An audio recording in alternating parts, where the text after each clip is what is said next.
Hello বন্ধুরা, আনন্দ পাঠের পক্ষ থেকে সকলকে স্বাগত।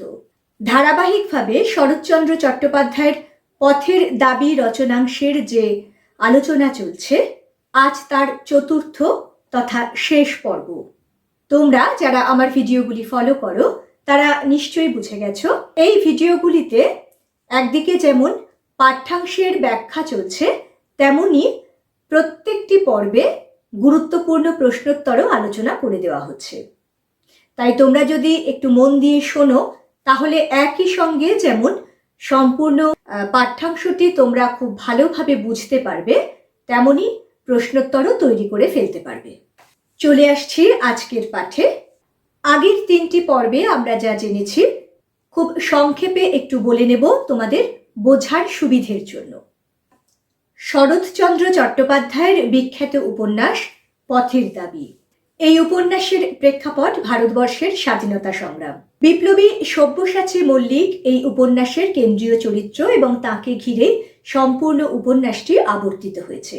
আমাদের যে রচনাংশটুকু রয়েছে সিলেবাসে, সেইখানে প্রধান চরিত্র হলো অপূর্ব। আমরা জেনেছি যে সে কর্মসূত্রে রেঙ্গুনে এসেছে। একেবারে শুরুতেই দেখা যায় অপূর্বর ঘরে চুরি হয়ে যাওয়ায় সে পুলিশ স্টেশনে আসে রিপোর্ট লেখাতে। যে পুলিশ স্টেশনের বড় কর্তা ছিলেন তার অতি ঘনিষ্ঠ বাবার বন্ধু নিমাইবাবু। সেখানে গিয়ে সে দেখে যে ছদ্মবেশী সব্যসাচী মল্লিক সন্দেহে কয়েকজনকে আটক করা হয়েছে। তাদের মধ্যে বিশেষ একজন নাম গিরিশ মহাপাত্র। তার রুগ্ন চেহারা ও অদ্ভুত সাজ পোশাকের বর্ণনা প্রথম পর্বে দেওয়া হয়েছিল। এই সব কাণ্ড কারখানার মধ্যে অপূর্ব তার রিপোর্ট লেখাতে ভুলে যায় এবং পুলিশ স্টেশন থেকে চলে আসে। তারপরে স্বাভাবিক কাজকর্মে ফিরে গেলেও সারাদিন ধরে তার মন জুড়ে থাকে বিপ্লবী সব্যসাচী মল্লিক। অফিসে তার সহকর্মী রামদাস তলোয়ারকরকে সে সমস্ত ঘটনার বিবরণ দেয়। দুই দেশপ্রেমিক যুবকের মধ্যে এই নিয়ে আবেগপূর্ণ কথাবার্তা চলে এবং সেই সময় অপূর্ব তার জীবনের সবচেয়ে অপমানজনক, সবচেয়ে যন্ত্রণাদায়ক একটি ঘটনার কথা রামদাসকে জানায়। যে ঘটনাটি ছিল কয়েকজন ইংরেজ যুবকের দ্বারা অপমানিত ও লাঞ্ছিত হওয়ার ঘটনা। রামদাসও বন্ধুর এই গোপন যন্ত্রণার কথা জানতে পেরে অত্যন্ত দুঃখিত হয়। এখানেই আমাদের তৃতীয় পর্বটি শেষ হয়েছিল। আজকে তার পরের অংশ থেকে শুরু করব। তার আগে বলে নিই, যদি ভালো লাগে, যদি মনে হয় এই ভিডিওগুলো তোমাদের কাজে লাগছে, তাহলে লাইক, বন্ধুদের মধ্যে শেয়ার এবং সাবস্ক্রাইব করে পাশে থেকো। চলে আসছি আজকের পাঠে। এই 101 পাতার একেবারে শেষ প্যারায় দেখো, সেই দিন বিকালে অফিসের ছুটি হইবার পূর্বে বড় সাহেব একখানা লম্বা টেলিগ্রাম হাতে অপূর্বর ঘরে ঢুকিয়া কহিলেন, আমাদের ভামর অফিসে কোনো শৃঙ্খলাই হচ্ছে না। ম্যান্ডালে, শোয়েবো, মিকথিলা এবং এদিকে প্রোম সবকটা অফিসেই গোলযোগ ঘটছে। আমার ইচ্ছা তুমি একবার সবগুলো দেখে আসো। আমার অবর্তমানে সমস্ত ভারী তো তোমার, একটা পরিচয় থাকা চাই। সুতরাং বেশি দেরি না করে কাল পরশু যদি একবার। এই অংশটুকুতে জানা গেল অফিসে অপূর্বর যে পদ সেটা যথেষ্ট গুরুত্বপূর্ণ, কারণ স্বয়ং বড় সাহেব তাকে বলছেন যে তার অবর্তমানে সব ভার এই অপূর্বর হাতেই পড়বে। তাই তিনি চান এই বর্মা মুলুকে তাদের অফিসের আর যে শাখাগুলি রয়েছে সেইখানে নানান বিশৃঙ্খলার ঘটনা ঘটছে, সেগুলি যেন সরেজমিনে অপূর্ব গিয়ে তদন্ত করে আসে। অপূর্ব তৎক্ষণাৎ সম্মত হইয়া বলিল, আমি কালই বার হয়ে যেতে পারি। বস্তুত নানা কারণে রেঙ্গুনে তাহার আর এক মুহূর্ত মন টিকিতেছিল না। উপরন্তু এই সূত্রে দেশটাও একবার দেখা হইবে। অতএব যাওয়াই স্থির হইল এবং পরদিনই অপরাহ্ন বেলায় সুদূর ভামনগরের উদ্দেশ্যে যাত্রা করিয়া সে ট্রেনে চাপিয়া বসিল। অপূর্ব তার বড় সাহেবের এই প্রস্তাবে সঙ্গে সঙ্গে রাজি হয়ে গেল। সঙ্গে রহিল আর্দালি এবং অফিসের একজন হিন্দুস্থানি ব্রাহ্মণ পিয়াদা। তেওয়ারি খবরদারির জন্য বাসাতেই রহিল। পা ভাঙা সাহেব হাসপাতালে পড়িয়া, সুতরাং তেমন আর ভয় নাই। বিশেষত এই রেঙ্গুন শহরটা বরং সহিয়াছিল, কিন্তু আরও অজানা স্থানে পা বাড়াইবার তাহার প্রবৃত্তিই ছিল না। তলোয়ারকার তেওয়ারির পিঠ ঠুকিয়া দিয়া সাহস দিয়া কহিল, তোমার চিন্তা নেই ঠাকুর, কোনো কিছু হলেই অফিসে গিয়ে আমাকে সংবাদ দিও। এই তেওয়ারির কথা আমরা আগেও জেনেছি যে এই তেওয়ারি অপূর্বর ঘরে থাকতো এবং অপূর্ব তার ঘরে চুরির ঘটনায় তেওয়ারিকে একসময় সন্দেহও করেছিল। তো সেই তেওয়ারি অপূর্বর সঙ্গে আর রেঙ্গুন ছেড়ে যেতে রাজি হয়নি। রামদাসও তাকে আশ্বস্ত করে বলেছে যে কোনো অসুবিধে হলে সে যেন তাকে গিয়ে খবর দেয়। গাড়ি ছাড়িতে বোধ করি তখনও মিনিট 5 বিলম্ব ছিল। অপূর্ব হঠাৎ চকিত হইয়া বলিয়া উঠিল, ওই যে। এই যে লাইনটি, অপূর্ব হঠাৎ চকিত হইয়া বলিয়া উঠিল ওই যে, ইম্পর্টেন্ট লাইন। প্রশ্ন আসতে পারে অপূর্বর এমন চকিত হয়ে ওঠার কারণ কি ছিল। তারা যখন স্টেশনে রয়েছে সেই সময় ট্রেন ছাড়তে যখন আর মিনিট 5 মতো বাকি ছিল, সে হঠাৎ কাউকে দেখতে পায়, কোনো একটা ঘটনা ঘটে, সেটা পরে জানবো, কিন্তু এই প্রশ্নটি আসলে উত্তর দিতে হবে যে সে তার আগের দিন পুলিশ স্টেশনে দেখা সেই গিরিশ মহাপাত্রকে দেখে সচকিত হয়ে উঠেছিল এবং রামদাসকে লক্ষ্য করে বলে উঠেছিল ওই যে। তালোয়ারকার ঘাড় ফিরাইতেই বুঝিল এই সেই গিরিশ মহাপাত্র। সেই বাহারে জামা, সেই সবুজ রঙের ফুল মোজা, সেই পামশু এবং ছড়ি প্রভেদের মধ্যে এখন কেবল সেই বাঘ আঁকা রুমালখানি বুক পকেট ছাড়িয়া তাহার কণ্ঠে জড়ানো। মহাপাত্র এই দিকেই আসিতেছিল। সুমুখে আসিতেই অপূর্ব ডাকিয়া কহিল, কি হে গিরিশ, আমাকে চিনতে পারো? কোথায় চলেছ? কেন চকিত হয়ে উঠেছিল আগেই বললাম, যে গিরিশ মহাপাত্রকে হঠাৎ দেখতে পায় এবং তার এত বিস্তৃত বর্ণনা অপূর্ব আগের দিন রামদাসকে দিয়েছে যে রামদাসও তাকে দেখেই বুঝতে পারে যে এই সেই গিরিশ মহাপাত্র। তার সেই একই রকম সাজ পোশাকই ছিল, শুধু রুমালটা বুক পকেটের বদলে গলায় পেঁচানো ছিল। রামদাস তাকে ডেকে বলে যে সে চিনতে পারছে কিনা তাকে। গিরিশ শশব্যস্তে একটা মস্ত নমস্কার করিয়া কহিল, আগে চিনতে পারি বই কি বাবু মশাই, কোথায় আগমন হচ্ছেন? অপূর্ব সহাস্যে কহিল, আপাতত ভামো যাচ্ছি, তুমি কোথায়? গিরিশ কহিল, আগে এনানজাং থেকে দুজন বন্ধু লোক আসার কথা ছিল, আমাকে কিন্তু বাবু ঝুটমুট হয়রান করা। হ্যাঁ, আনে বটে কেউ কেউ আপিং সিদ্ধি নুকিয়ে, কিন্তু আমি বাবু ভারী ধর্মভীরু মানুষ, বলি কাজ কি বাপু জুচ্চুরিতে? কথায় বলে পরধর্ম ভয়াবয়, লল্লাটের লেখা তো খণ্ডাবে না। এই যে ছদ্মবেশী গিরিশ মহাপাত্র, এতক্ষণে নিশ্চয়ই বুঝতে পারছো যে সেই আসল সব্যসাচী, এবং সে যে ওই গিরিশ মহাপাত্র যে শ্রেণীর লোক, সে কিন্তু তারই মতন শুধু সাজ পোশাক করেনি, সে তার ভাষাও আয়ত্ত করেছে। সে বলছে যে এনানজাং কোনো একটি শহর, সেখান থেকে তার দুজন বন্ধু লোক, মানে দুজন বন্ধু আসার কথা ছিল। তারপরে সে একটু অভিযোগের সুরে বলছে যে মিথ্যে মিথ্যে তাকে হয়রান করা হয়েছে। সে স্বীকার করছে যে কেউ কেউ আপিং সিদ্ধি লুকিয়ে লুকিয়ে নিয়ে আসে, কিন্তু সে ধর্মভীরু মানুষ। পরধর্ম ভয়াবহ, পরধর্ম ভয়াবহ, সেটাকেই সে ওই ভাষায় বলছে। লল্লাটের লেখা তো খণ্ডাবে না, ললাট মানে কপাল, সে সেটাকেই লল্লাট বলছে। সে বলছে যে কপালের লেখা তো আর খণ্ডাবে না, এইসব চুরি জুচ্চুরি করে কি হবে? অপূর্ব হাসিয়া কহিল, আমারও তো তাই বিশ্বাস, কিন্তু তোমার বাপু একটা ভুল হয়েছে, আমি পুলিশের লোক নই, আফিম সিদ্ধির কোনো ধারধারি নেই, সেদিন কেবল তামাশা দেখতেই গিয়েছিলাম। অপূর্ব তার এই অভিযোগের উত্তরে বলে যে সে পুলিশের লোক নয় এবং আপিম সিদ্ধির সঙ্গেও তার কোনো সম্বোধন নেই, সে শুধুই তামাশা দেখতে পুলিশ স্টেশনে গিয়েছিল। তলোয়ারকার তীক্ষ্ণ দৃষ্টিতে তাহাকে দেখিতেছিল, কহিল, বাবুজি, मैंने आपको तो जरूर कहाँ देखा है। এইবারে তলোয়ারকার কথা বলল, সে গিরিশ মহাপাত্রকে বলল যে আমি আপনাকে কোথাও দেখেছি অবশ্যই। এই লাইনটি তুলে দিয়ে প্রশ্ন আসতে পারে, বাবুজি मैंने आपको तो जरूर कहाँ देखा है, কে কার উদ্দেশ্যে বলেছিল, প্রসঙ্গ নির্দেশ করো। রামদাস তলোয়ারকার ছদ্মবেশী সব্যসাচী মল্লিক গিরিশ মহাপাত্রকে এই কথাগুলি বলেছিল। প্রসঙ্গ সেই একই, যা একটু আগে বললাম, রেলওয়ে স্টেশনে অপূর্বকে ট্রেনে তুলে দিতে এসে সে গিরিশ মহাপাত্রের দেখা পায় অপূর্ব, এবং সেই সময় রামদাস বা সেই প্রসঙ্গে রামদাস তাকে এই কথাগুলি বলে। গিরিশ কহিল, আশ্চর্য নেই হ্যাঁ বাবু সাহেব, নকরির বাস্তে কেত্তা জায়গায় তো ঘুমতে হয়। সে বলল যে আশ্চর্য নয় আমাকে দেখা, আমি চাকরির জন্য তো নানান জায়গায় যাই, সেখানে দেখা হতেই পারে। অপূর্বকে বলিল, কিন্তু আমার উপর মিথ্যে সন্দেহ রাখবেন না বাবু মশাই, আপনাদের নজর পড়লে চাকরিও একটা জুটবে না। বামুনের ছেলে, বাংলা লেখাপড়া, শাস্ত্র টাস্ত্র সবই কিছু কিছু শিখেছিলাম, কিন্তু এমন অদৃষ্ট যে, এইখানে লক্ষ্য করো তার হঠাৎ ভাষাটা কিন্তু বদলে গেল। মানে সে যেই জানতে পারলো অপূর্ব পুলিশের লোক নয়, তখন সে অপূর্বকে স্বাভাবিক বাংলা ভাষায় কথা বললো। এরকম হিন্দি মেশানো অদ্ভুত ডায়ালেক্টে সে কিন্তু আর কথা বললো না।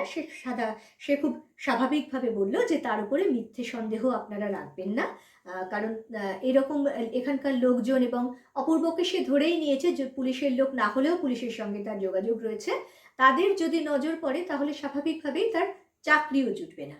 তারপরে সে বলল যে আমি ব্রাহ্মণ, আমি কিছু কিছু শাস্ত্র টাস্ত্র পড়েছিলাম ইত্যাদি ইত্যাদি। এই বলে সে বলে, বাবুমশাই আপনারা, অর্থাৎ অপূর্বদের পরিচয় এবার সে জানতে চায়। অপূর্ব কহিল, আমি ব্রাহ্মণ। আজ্ঞে তাহলে নমস্কার, এখন তবে আসি। বাবু সাহেব, রাম রাম। বলিতে বলিতে গিরিশ মহাপাত্র একটা উদ্গত কাশীর বেগ সামলাইয়া লইয়া ব্যগ্র পদে সম্মুখের দিকে অগ্রসর হইয়া গেল।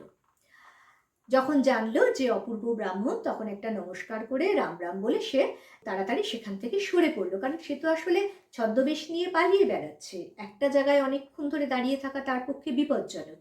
সেই জন্যে সে যত দ্রুত সম্ভব সেই জায়গাটা ছেড়ে চলে যাওয়ার চেষ্টা করল। অপূর্ব কহিল, এই সব্যসাচীটির পিছনেই কাকাবাবু সদল বলে এদেশ ওদেশ করে বেড়াচ্ছেন তলোয়ারকার, বলিয়া সে হাসিল। কিন্তু এই হাসিতে তলোয়ারকার যোগ দিল না। Important line. পরক্ষণে বাঁশি বাজাইয়া গাড়ি ছাড়িয়া দিলে সে হাত বাড়াইয়া বন্ধুর করমর্দন করিল, কিন্তু তখনও মুখ দিয়া তাহার কথাই বাহির হইল না। এই লাইনটিও আন্ডারলাইন করো, ইম্পর্টেন্ট। নানা কারণে অপূর্ব লক্ষ্য করিল না, কিন্তু করিলে দেখিতে পাইত এই মুহূর্তকালের মধ্যে রামদাসের প্রশস্ত উজ্জ্বল ললাটের উপরে যেন কোনো এক অদৃশ্য মেঘের ছায়া আসিয়া পড়িয়াছে, এবং সেই সুদূর দুর্নিরীক্ষ লোকেই তাহার সমস্ত মনুষ্যক্ষু একেবারে উধাও হইয়া গিয়াছে। অপূর্ব রামদাসকে বলল যে দেখো, এরকম একটি লোককে সব্যসাচী সন্দেহে ধরেছিল, এবং এই সব্যসাচী মল্লিককে ধরার জন্যে তার কাকাবাবু এদেশ ওদেশে করে বেড়াচ্ছেন। কিন্তু সে যে হাসলো, তলোয়ারকার কিন্তু সেই হাসিতে যোগ দিল না। তার একটা গভীর কারণ ছিল। এইখানে প্রশ্ন আসতে পারে, কেন তলোয়ারকার সেই হাসিতে যোগ দিল না? কারণ ব্যাখ্যা করো। অথবা এই যে তখনও তাহার মুখ দিয়া কথাই বাহির হইল না, কারণ বন্ধুকে বিদায় জানাতে এসেছে, ট্রেন ছাড়বে, সেই সময় খুব স্বাভাবিক কি তার সঙ্গে শেষ সাবধানে যেও বা গিয়ে একটা খবর দিও ইত্যাদি কিছু কথা বলা। কিন্তু তলোয়ারকার কোনো কথাই বলতে পারল না। এই লাইনটিও তুলে দিয়ে প্রশ্ন আসতে পারে, প্রসঙ্গ নির্দেশ করো, কেন তলোয়ারকার কোনো কথা বলতে পারেনি। এবং এই যে নানা কারণে অপূর্ব লক্ষ্য করেন না, এই মুহূর্তকালের মধ্যে রামদাসের প্রশস্ত উজ্জ্বল ললাটের উপরে, তার ওই উজ্জ্বল ফর্সা কপালের উপরে যেন একটা মেঘের ছায়া আসিয়া পড়িয়াছে। কোনো দুশ্চিন্তায় পড়লে মানুষের হয় না মুখে একটা কালো ছায়া পড়ে, রামদাসও যেন এই মুহূর্তের মধ্যে কিরকম তার পুরো ভাবান্তর হয়ে গেল, তার মুখেও একটা অদ্ভুত দুশ্চিন্তার ছায়া পড়ল। শুধু তাই নয়, সেই সুদূর দুর্নিরীক্ষ লোকেই, মানে সুদূর মানে অনেক দূরের কিছু একটা ভাবছে, দুর্নিরীক্ষ মানে যা বাইরে থেকে বোঝা যাচ্ছে না, নিরীক্ষণ করা যাচ্ছে না, সেই রকম কোনো একটা জায়গায় তাহার সমস্ত মনশ্চক্ষু একেবারে উধাও হইয়া গিয়াছে। আমরা তো ভাবনা চিন্তা করি মন দিয়ে, সেই মনের চোখ তার কোথায় যেন অনেক দূরে চলে গিয়ে কি যেন খুঁজে বেড়াচ্ছে, তাই তার এই অদ্ভুত ভাবান্তর নিমেষের মধ্যে, যেটা অপূর্ব খেয়াল করল না। এই শেষের লাইন দুটি তুলে দিয়ে প্রশ্ন আসতে পারে, প্রসঙ্গ এবং তাৎপর্য বা অন্তর্নিহিত অর্থ ব্যাখ্যা করো। এই তিনটে দিয়ে এই একই ধরনের প্রশ্ন এবং উত্তর হবে, আমি বলে দিচ্ছি। ধরো প্রসঙ্গ জিজ্ঞেস করলো, তাহলে সেই এক যে অপূর্বকে স্টেশনে তুলে দিতে এসেছিল, তারপর গিরিশ মহাপাত্রের সঙ্গে দেখা হয়েছিল, তারপরে বা সেই সময়ে বা সেই প্রসঙ্গেই এই ভাবান্তর হয়ে যায় রামদাস তলোয়ারকারের। তারপরে বলতে হবে এই হাসিতে তলোয়ারকার যোগ দিল না কেন, তার কারণ অপূর্ব গিরিশ মহাপাত্র চলে যাওয়ার পরে হেসে বলে এই সব্যসাচী মল্লিককে ধরার জন্যই কাকাবাবু এদেশ ওদেশ করে বেড়াচ্ছেন। তখন তলোয়ারকার তার হাসিতে যোগ দিতে পারেনি, কারণ তলোয়ারকার ওই গিরিশ মহাপাত্রকে এক ঝলক দেখেই বুঝতে পেরেছিলেন যে ইনি আসলে সব্যসাচী মল্লিক। সম্পূর্ণভাবে যদি নিশ্চিত নাও হন, তিনি অনেকখানি আন্দাজ করতে পেরেছিলেন, এবং এইভাবে যে বিপ্লবী সব্যসাচী মল্লিক ঘুরে বেড়াচ্ছেন, তার ফলে তার ধরা পড়ে যাওয়ার সম্ভাবনা বেড়ে যাচ্ছে, দেশপ্রেমিক তলওয়ারকর সেই চিন্তাতেই একেবারে নিমগ্ন হয়ে গিয়েছিলেন। সেই দুশ্চিন্তার ছায়াই তার কপালে এসে পড়েছিল। সেই জন্যেই সে তার বন্ধুর সঙ্গে হাসিতে যোগ দিতে পারেনি। অথবা যদি বলা হয় যে তখনও তাহার মুখ দিয়া কথাই বাহির হইল না, সেই একই উত্তর হবে যে এই গভীর চিন্তাতে মগ্ন ছিলেন বলেই রামদাস তলওয়ারকর একটা এমন ভাবনায় ডুবেছিলেন তার মুখ থেকে কোনো কথা আর বের হতে পারেনি। আর শেষের যে এই লাইনগুলি তাৎপর্য, বন্ধুকে তুলে দিতে এসে এই যে ঘটনার সম্মুখীন তিনি হলেন এবং বন্ধু চিনতে না পারলেও ওই রকম অদ্ভুত সাজ পোশাকের আড়ালে যে ব্যক্তিটি রয়েছেন তিনিই যে বিখ্যাত বিপ্লবী সব্যসাচী মল্লিক, এটা বুঝতে তার খুব একটা অসুবিধে হয়নি। তিনি অনেকখানি নিশ্চিত হয়ে গিয়েছিলেন যে ইনিই সব্যসাচী মল্লিক। ধূর্ত পুলিশের হাত থেকে এইভাবে ঘুরে বেড়ালে রক্ষা পাওয়া যে সম্ভব নাও হতে পারে, এইরকমই কোনো এক গভীর চিন্তা বা দুশ্চিন্তায় তার প্রশস্ত ললাটের উপরে মেঘের ছায়া এসে পড়েছিল এবং কোথাও না কোথাও সে ছবিতেই হোক বা সরাসরি হোক তিনি সব্যসাচী মল্লিককে দেখেছিলেন। ফলে সেটাই তিনি মনে করার চেষ্টা করছিলেন। ফলে সেই সুদূর সেই স্মৃতির মধ্যে তার মন হারিয়ে গিয়েছিল। এটাই হলো শেষের এই 2 লাইনের তাৎপর্য। অপূর্ব প্রথম শ্রেণীর যাত্রী, তাহার কামরায় আর কেহ লোক ছিল না। সন্ধ্যা উত্তীর্ণ হইলে সে পিরানের মধ্যে হইতে পৈতা বাহির করিয়া বিনা জলেই সায়ং সন্ধ্যা সমাপন করিল এবং যে সকল ভোজ্যবস্তু শাস্ত্রমতে স্পর্শদুষ্ট হয় না জানিয়া সে সঙ্গে আনিয়াছিল পিতলের পাত্র হইতে বাহির করিয়া আহার করিল। জল ও পান তাহার ব্রাহ্মণ আর্দালি পূর্বাহ্নেই রাখিয়া গিয়াছিল এবং শয্যাও সে প্রস্তুত করিয়া দিয়া গিয়াছিল। অতএব রাত্রির মতো অপূর্ব ভোজনাদি শেষ করিয়া হাত মুখ ধুইয়া পরিতৃপ্ত সুস্থ চিত্তে শয্যা আশ্রয় করিল। ট্রেন ছেড়ে দিল অপূর্ব প্রথম শ্রেণীর যাত্রী। ফলে তার কামরায় আর কেউ ছিল না। অপূর্ব ব্রাহ্মণ সন্তান, সে যথেষ্ট আচার বিচার মানে। সে কি করলো, সন্ধ্যা হয়ে যাওয়ার পরে সে তার পিরান, এবার পিরান বলতে পারো এক ধরনের ঢিলাঢালা ফতুয়া, তার ভেতর থেকে পইতে বার করে সন্ধ্যান্নিক সে সমাপন করে এবং যে সকল ভোজ্যবস্তু শাস্ত্রমতে স্পর্শদুষ্ট হয় না, ভোজ্যবস্তু মানে খাবার জিনিস, স্পর্শদুষ্ট অর্থাৎ ছোঁয়াছুঁই লাগলেও দোষ হবে না বলে সে জানতো, সেরকমই সে খাবার দাবার নিয়ে এসেছিল, সেগুলো সে খেলো এবং তার সঙ্গে যে আর্দালি এসেছিল সে আগেই জল এবং পান রেখে গিয়েছিল, তার বিছানাও পেতে রেখে গেছিল। সে খুব পরিতৃপ্তি করে খাওয়া দাওয়া শেষ করলো এবং শুয়ে পড়ল। তাহার ভরসা ছিল প্রভাতকাল পর্যন্ত আর তাহার নিদ্রার ব্যাঘাত ঘটিবে না। কিন্তু ইহা যে কত বড় ভ্রম তাহা কয়েকটা স্টেশন পরেই সে অনুভব করিল। সে ভেবেছিল যে সে প্রথম শ্রেণীর যাত্রী, তার উপরে তার কামরায় আর কোনো লোক নেই, ফলে সে বেশ আরাম করে ঘুমিয়ে পড়বে। সেই রাত্রে তার আর ট্রেনে কোনো ঘুমের ব্যাঘাত হবে না। এই যে এই লাইনটি, তার ভরসা ছিল প্রভাতকাল পর্যন্ত আর তাহার নিদ্রার ব্যাঘাত ঘটিবে না, লাইনটি তুলে দিয়ে প্রশ্ন আসতে পারে যে কার ভরসা ছিল? তার এই ভরসা কি আদৌ সত্যি হয়েছিল? সেটা যে হয়নি তার উত্তর আমরা পেয়ে যাব। আর কার ভরসা ছিল? অবশ্যই অপূর্বর। কিন্তু ইহা যে কত বড় ভ্রম তাহা কয়েকটা স্টেশন পরেই সে অনুভব করিল। এই লাইনটিও তুলে দিয়ে প্রশ্ন আসতে পারে, কাহার কথা বলা হয়েছে? অবশ্যই অপূর্বর। কোন ঘটনাকে তাহার ভ্রম বলা হয়েছে? সেই রাত্রের মধ্যে বার তিনেক তাহার ঘুম ভাঙাইয়া পুলিশের লোক তাহার নাম ও ধাম ও ঠিকানা লিখিয়া লইয়াছে। একবার সে বিরক্ত হইয়া প্রতিবাদ করায় বর্মা সাব ইন্সপেক্টর সাহেব কটুকণ্ঠে জবাব দেয়, তুমি তো ইউরোপিয়ান নও। এই যে দুটি লাইন বললাম যে কত বড় ভ্রম বা তাহার ভরসা আদৌ সত্যি হয়েছিল কিনা, তার উত্তর হলো যে না, তার এই ভরসা একেবারেই সত্যি প্রমাণিত হয়নি, বা তার এই ভ্রম বলতে যা বোঝানো হয়েছে তা হলো সে যে ভেবেছিল যে কামরায় সে একা রয়েছে এবং সে প্রথম শ্রেণীর যাত্রী, ফলে রাত্রিবেলায় সে আরাম করে ঘুমোবে, তার ঘুমের কোনো বিঘ্ন ঘটবে না, এই ভরসায় তার একেবারে ভেঙে গিয়েছিল এবং এই ধারণাটাই তার একেবারে ভুল বা ভ্রম বলে প্রমাণিত হয়েছিল। কারণ সেই রাত্রে 3 বার করে পুলিশ উঠে তার নাম ধাম ঠিকানা ইত্যাদি নিয়ে গেছে, তাকে জিজ্ঞাসাবাদ করে তার ঘুমের যথেষ্ট ব্যাঘাত ঘটিয়েছে। সে যখন বিরক্ত হয়ে এইসব ঘটনার প্রতিবাদ করে, তখন পুলিশ ইন্সপেক্টর যথেষ্ট রুক্ষ স্বরে কটু ভাষায় তাকে বলে যে তুমি তো ইউরোপিয়ান নও। এই যে ঘটনাটি ঘটলো এবং এই যে শেষের কথাটি শোনা গেল, তার থেকে বোঝা গেল যে পরাধীন ভারতবর্ষে শ্রেণী নির্বিশেষে ভারতীয়দের যে কি প্রচণ্ড লাঞ্ছনা এবং দুর্ভোগ সহ্য করতে হতো প্রতি পদে, তারই যেন একটা নমুনা এইটুকু অংশের মধ্যে আমরা পেয়ে যাই। অপূর্ব কহে, না, কিন্তু আমি তো ফার্স্ট ক্লাস প্যাসেঞ্জার, রাত্রে তো তুমি আমার ঘুমের বিঘ্ন করিতে পারো না। সে হাসিয়া বলে, ও নিয়ম রেলওয়ে কর্মচারীর জন্য, আমি পুলিশ, ইচ্ছা করিলে আমি তোমাকে টানিয়া নিচে নামাইতে পারি।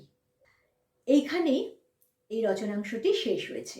একদম শেষ লাইনে আমরা দেখছি যে অপূর্ব সেই পুলিশ কর্মচারীকে বলে যে আমি তো ফার্স্ট ক্লাসের প্যাসেঞ্জার, তুমি তো আমার রাত্রে ঘুমের বিঘ্ন ঘটাতে পারো না। এটার একটা নিয়ম ছিল যে ফার্স্ট ক্লাস প্যাসেঞ্জারকে বিরক্ত করা যায় না। কিন্তু পুলিশটি হেসে বলে যে এই নিয়মটি রেলওয়ে কর্মচারীদের জন্য, অর্থাৎ রেলের কোনো কর্মচারী ফার্স্ট ক্লাস প্যাসেঞ্জারকে বিরক্ত করতে পারবে না, এটা ঠিক। কিন্তু সে যেহেতু পুলিশ, তাই সে যা খুশি তাই করতে পারে, এমনকি তাকে টেনে নিচেও নামাতে পারে। এই লাইনটির মধ্যে দিয়েও সেই একই কথা প্রযোজ্য। পরাধীন ভারতবর্ষে নিজের দেশে ভারতীয়দের কি প্রচণ্ড লাঞ্ছনা এবং দুর্ভোগ সহ্য করতে হতো, তারই নমুনা আমরা এই শেষের অংশটুকুতে পেয়ে গেলাম। বন্ধুরা, 4টি পর্বের মধ্যে দিয়ে লাইন ধরে সম্পূর্ণ পাঠ্যাংশটির ব্যাখ্যা এবং প্রচুর প্রশ্নোত্তর আলোচনা করে দিলাম বিশদে। আশা করি এরপর তাদের বুঝতে কোনো রকম সমস্যা হবে না এবং একই সঙ্গে প্রশ্নোত্তরও ভালোভাবে তৈরি করতে পারবে।